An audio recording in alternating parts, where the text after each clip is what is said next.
crush. Like literal crush, like Literal. physical. That's your body type. All of it. Oh God, Give it all You're to me. hairy and It Italian. gives me something to aspire to. Yeah, it does. Gold chains. He does I buy just them. liked in that show how everything was boring that he bought. I found it so And he interesting. was laundering money and So that's neither here nor killing there. people, and like it's a little bit different than I think. Actually, funny story. I actually ended up like getting rid of my agent one time. Have you guys ever been on a terrible speaking gig? Like you didn't mean to sign up for it, or been in a pot. You're like, whoops, I shouldn't be here. Uh-oh. Yes, like many times. Oh my God, it's the worst thing ever.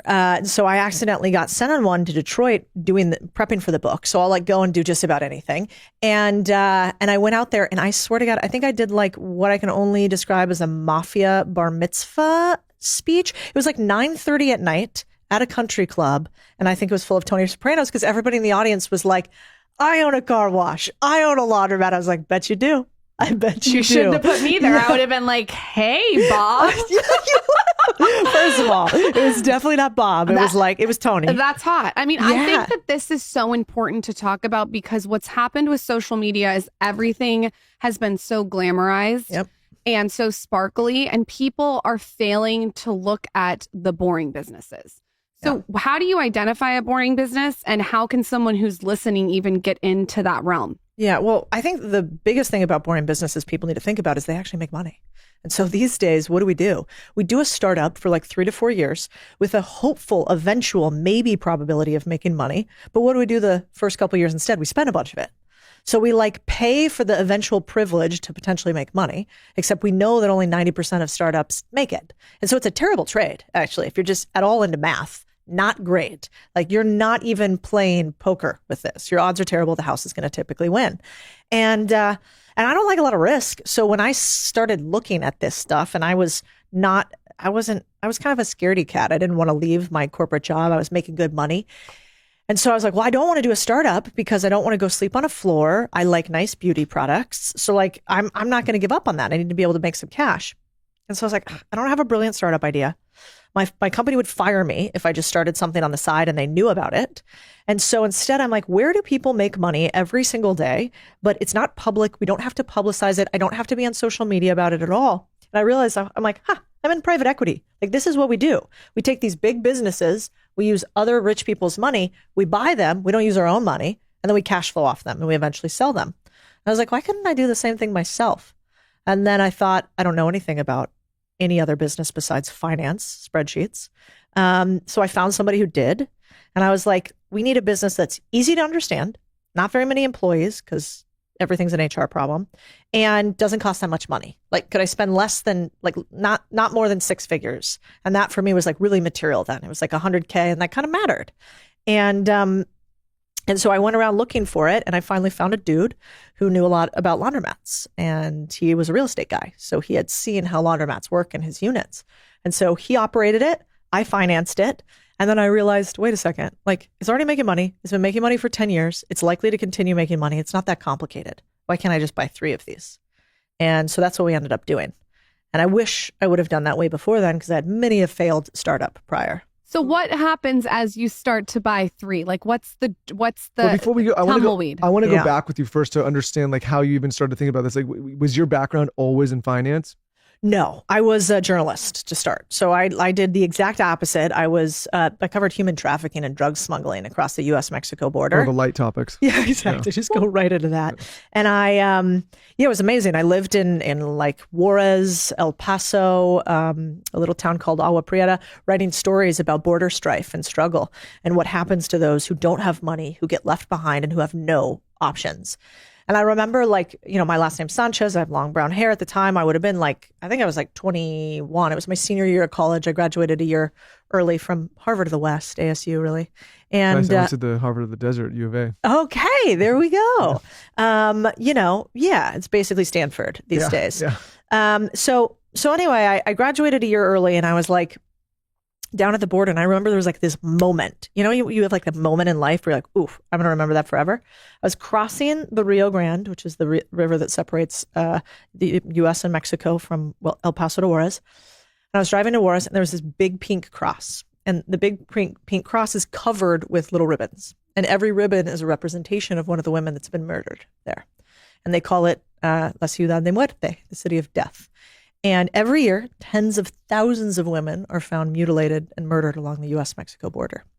And I remember I knew that, but what stuck with me is they also put these posters up there of the women, and they were all like 15 to 35, long brown hair, brown eyes, last name Sanchez. And I remember just getting the chills and thinking, what's the difference between me and them? You know, it's not actually even that I'm American. It's like, it's socioeconomic.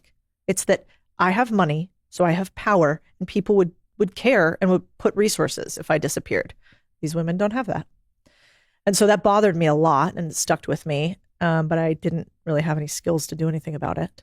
And that's when I got into finance, as I realized, like, so if the difference between powerlessness and non-freedom is actually money, then I better figure out how this thing works, because I have no money and I don't know how it works. So when you think about money now, because I think this is an interesting topic to discuss with you.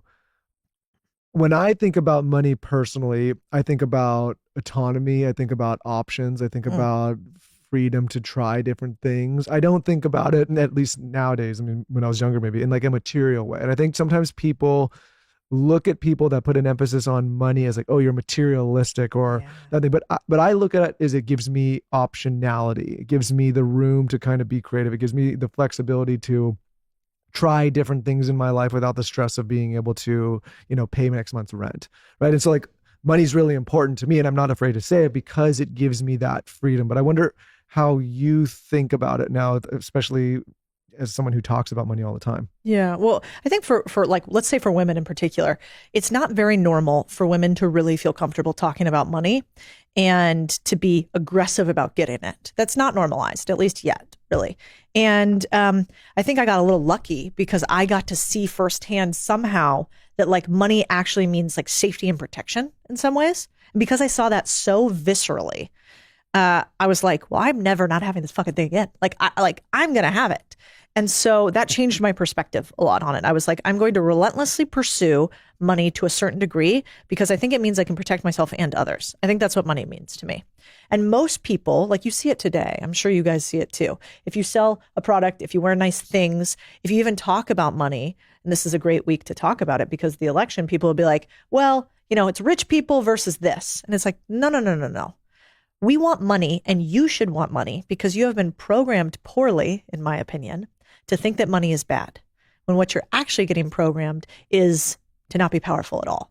Because if you don't have any money, you really don't have much power. Well, then people hate that message because they just hate that message. It's the fact of the matter is money is the currency of the world, and it's what gives people access and optionality and resources and healthcare. Yeah. It's like, it just is what it is. And my whole thing is like, why fight against reality? I think you have to examine first why you have a scarcity mindset in the beginning. If you're pinning someone, us versus them, us versus me versus rich people, that right there is really not abundant thinking at all. No, but I get it. I do. I think, you know, in the beginning, when you think about money, when you see somebody who has it and you don't, what do you think? It's like a negative mirror, because we have a word about money that's weird, which is net worth. And so you're like, if my bank account is less than your bank account, is my worth, cumulative worth, net worth, less than you? Like, we have a word that makes us feel less than if we have less money than somebody else. And so when you say to somebody, hey, it's possible for you to make money, what are you also saying to them? Why haven't you? That's your fault. And so even if the subliminal messaging is not the real messaging, I get why people are like, don't tell me, I'm working hard. You don't understand my life. I totally get all of that. I just think that it probably allows us to make more money and to have more freedom if we have the belief set that we are capable of it, than if we think that we're not.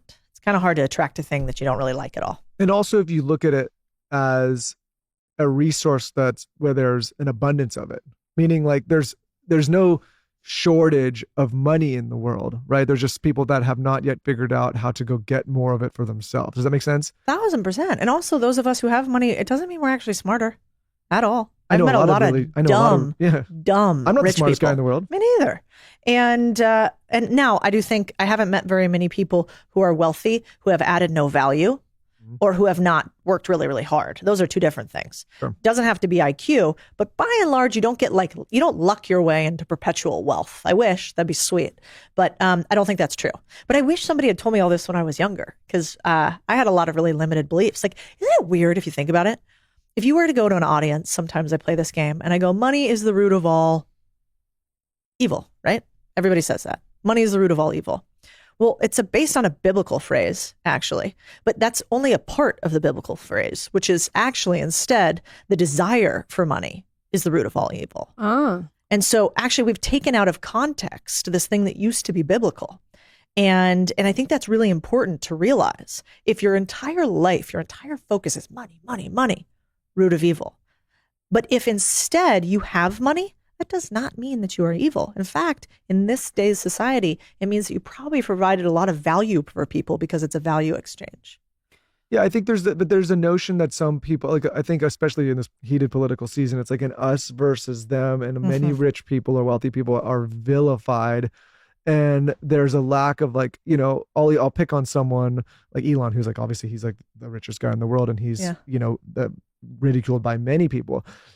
Because of the money aspect, I think sometimes his contributions to the world are negated or like not thought of, right? And it's arguable that he is making some of the greatest contributions to civil. Forget the political stuff, but just the things that he's putting out and making and the value he's putting into the world. Like, you know, dollars come to those who provide the most value. It's why you can have one person with the same amount of time as everybody else make so much more.